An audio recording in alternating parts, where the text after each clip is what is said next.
with Disney, it's really particular because I saw The Little Mermaid when I was 9 years old, and that's the movie that exploded my brain. Like Under the Sea started, and I was never the same. The Mercedes-Benz Interview Lounge. So, who do we know that can knock Adele out of the #1 spot on the Billboard 200 Top 200 chart? Lin-Manuel Miranda. Hey, guys. Woo! Yeah. He's here. Good to be here. Long-time fan, first-time caller. Well, look, congratulations. Look, we were talking about you before you jumped in the room here. When we all sat down to watch Encanto, I didn't know that was yours. But when the music started, I did. And so you said the same thing, Gandhi, right? You were like, oh, absolutely. I had no idea. And as soon as I started hearing the songs, I thought, wait a second, could it be? And it was. It's so awesome. You have that sound that you own. Congratulations. How you feeling about it? Thank you. That feels amazing. Yeah, it's a weird thing with songwriters and their styles, right? Like I wouldn't be able to tell you what it is that makes it sound like something I wrote. But I remember once I was writing, I wrote a rap for Neil Patrick Harris for the closing of the Tony Awards. And no one knew I was doing it. It was like a surprise thing. And as soon as he started, I started getting texts from my friends like, bro, are you backstage at the Tonys? So I guess there's something there. There's something in the sauce that people recognize. But I'm thrilled. We've just been so thrilled with the reaction and so grateful that like people really love these songs and keep finding different things in them. It's been amazing to see the reactions. But I tell you, Encanto, the story itself, it's just so, it's a colorful story, even if you couldn't see it.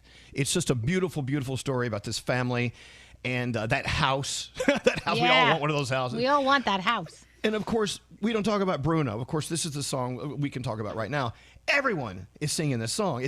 It's such a universally loved song. As a songwriter, like, what's the recipe? I mean, is there something that you just know is going to make a song a hit?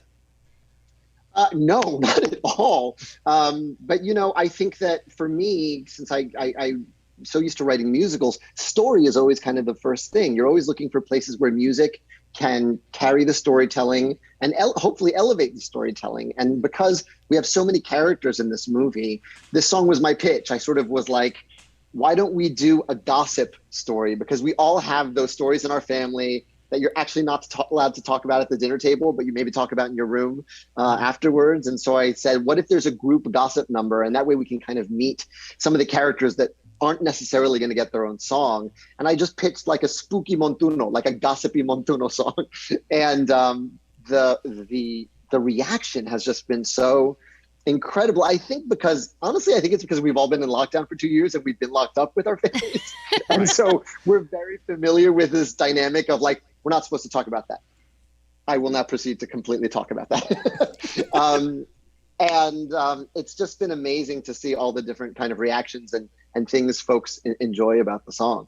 Now, when I heard that when you were picking the name of the character, that Bruno was one of the names that you were going to go with. And so what were some of the other names? Yeah, originally his name was Oscar. We don't talk about Oscar. Doesn't quite have the same swing. But actually, it was a totally logistical reason they didn't go with that.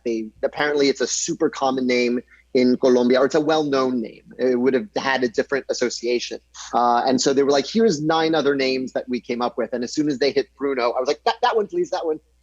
You know, because I'm always looking for what's the flip? How can I flip something? How can I, plumb a word for as much of its meaning as possible and squeeze as much juice out of it as possible. And as soon as I had that no on there, I was like, perfect, we're done. You know what? You make me mad. I'll tell you why. Lin-Manuel Miranda's pissing me off. I'll tell you why. You make being so creative look so easy. You really do. Yeah. You're not going to give yourself credit for this gift you've been given, I don't think. But you know you have this gift. I mean, whoever thought you would go? Where'd you pick up the Hamilton book? Would like in an airport or something? Or it was at a Borders at the Time Warner Center. So why? What if you had picked up like a Lincoln book that day? I mean, but anyway, you picked up Hamilton, and look what happened in Encanto. Good God, the story, the family. We get to know all these characters. You said yourself. I mean, there's a lot of characters to unpack, and each one of them had this importance. Well, for me, that was what made this different from other movies I'd seen. You know, I've been around enough of the movie making process that usually what happens is you try to figure out the main character and what they want, and then everything that is like incidental to that gets cut away. When I was hired for Moana had 8 brothers, and then they're like, we don't have time for the 8 brothers. Moana has a world to save. And so we kind of set a challenge for ourselves, the filmmakers, Jared and Charisse and Byron and I, of like, can we actually hang on to as many characters as possible and make the challenge? How layered can we make them? How complex can we make their interactions and still tell a story? I mean, that's kind of why the story almost never leaves the house. It really is very contained because we're really exploring those relationships. And so the opening number, the Family Madrigal, where, you know, she's introducing everyone and we don't talk about Bruno, were kind of my 2 proofs of concept of like, we can keep them all.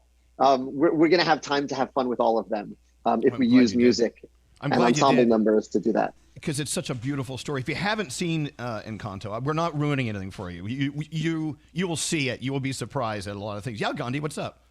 Okay, so he was talking about how Bruno's name was almost Oscar, which of course leads us to the Oscar conversation. You are this close to having the EGOT, right? So close. But the songs that were submitted, you didn't submit We Don't Talk About Bruno. Are you kicking yourself or are we kicking someone else? we're kicking off happiness that people like the songs. And I mean, no one could have predicted the success of the soundtrack, much less that Bruno was going to be the one that popped off. You know, when you submit a song for consideration, I always think the song you submit, it's not about whether you win or not. It's about the one that best sort of exemplifies the spirit of the movie itself. That's always the guiding principle. And for us, Dos Oruguitas it's like the foundational story, and it's a song I'm really proud of. It's like one of the only songs I've ever written that made my wife cry, and so I'm really proud to enter that into consideration. But you know, it's like We Don't Talk About Bruno is just like this wild one-hit wonder. Well, not one-hit wonder because there's 6 songs on the chart. It's so crazy. Like the fact that people have embraced the entire soundtrack is really rare and amazing. Well, at number 1 again this week, it's beating out Frozen, and you beat out When You Wish Upon a Star. Oh, there's a place in hell for people like you that do that. That's fabulous. But let's get back to creativity for a second. I mean, we can sit here and tell Lin-Manuel Miranda he's the most creative person on earth until the cows come home. When you sit down to create, and maybe we can all learn from this, what are you doing? Who are you creating for? Is it you? Are you creating for this fictional person that you want to get a smile out of it? Who are you creating for when you create?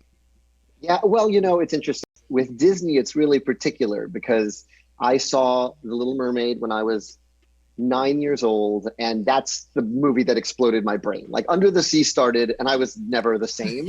And so I'm always kind of trying to make 9-year-old me's head explode. That's what I'm going after when I'm writing, particularly for Disney. And then I have great beta testers, and then I have a 7-year-old and a 4-year-old in my house. So if they're vibing to it, then we're okay. But yeah, I mean, honestly, when I sit down at the piano, it's as simple and complicated as I'm putting myself in the character's shoes. I'm trying to figure out what their pulse is, what their rhythm is. I've downloaded all these rhythms from Colombia by traveling there, listening to lots of Colombian music, and then I'm sort of seeing what comes out. And that it's really that simple, and it's that time consuming. Well, it obviously works. For instance, Gandhi, you can see behind her, she is an artist. Gandhi, yeah, it's gorgeous. When you put the colors on the canvas, are you thinking, I've got to do this because this is gonna make them feel this way? A little bit. I mean, sort of what we're hearing from Lin-Manuel. Yeah, absolutely. I mean, color combinations make me feel a certain way, and I wonder if it makes other people feel that same way. So we try to elicit those emotions from people, and I don't think I do quite the job that he does, but we're working on it. I think you do. So what do you do next? I mean, you're not sitting around. I know you're already working on your next incredible venture. I have some dental work that I've just been putting off for like 2 years. Okay, all right. I have a wisdom tooth that was supposed to come out like a year ago. Last year was so hectic. I was editing Tick Tick Boom, the movie I directed, by day, and writing these Encanto songs by night. I've just come back from 2 weeks of basically sleep, and so I'm just enjoying having an empty desk for really the first time in my career, and really enjoying the success of the Encanto songs and the way people respond to them. My kids were vibing to a pop punk cover that was making the rounds on TikTok yesterday. Like, there's all these different incarnations of the ways it's moved people, and so I'm actually taking a moment to enjoy that. See, this movie has actually made me respect my house more, because now I feel like when I walk in, I'm like, "Hi, Casita, how are you? Take good care of me." That's how I feel. I feel like I have to respect it more. I totally Well, get what you're saying. everyone in New York has radiators that do rhythms in this cold. As soon as those radiators kick in, it's like tung, tung, tung, tung, hola casita. Yeah, I mean, it is really great because every movie that's filmed in New York, you consider New York as being one of the characters, and that home, that house, is definitely the star, really one of the stars of the show. Yeah. And by the way, you did mention Tick Tick Boom, which was another one you got to put everything aside to watch because it's so beautifully done. And having you here, in the Heights, good God. I mean, don't Yeah, even it was get a us year. started. In the Heights was last year. It felt like 5 years. Last year was a hell of a decade for me. Well, having you on with us today to celebrate, of course, Encanto, and of course, we don't talk about Bruno, and celebrating you. Congratulations on everything, and thank you for spending time with us today. Absolutely. Thank you. Really big fan. Thank you so much for having me. Well, and you know what we have to do? We have to play it, and here it is. We don't talk about Bruno. Thank you, Lin-Manuel Miranda. Thank you, Gandhi. Thank you, Froggy. Thank you, Danielle. Thank you, Elvis. Thank you. Have a beautiful day. Thanks again. All righty. Thanks, guys. All right. Bye-bye. The Mercedes-Benz Interview Lounge.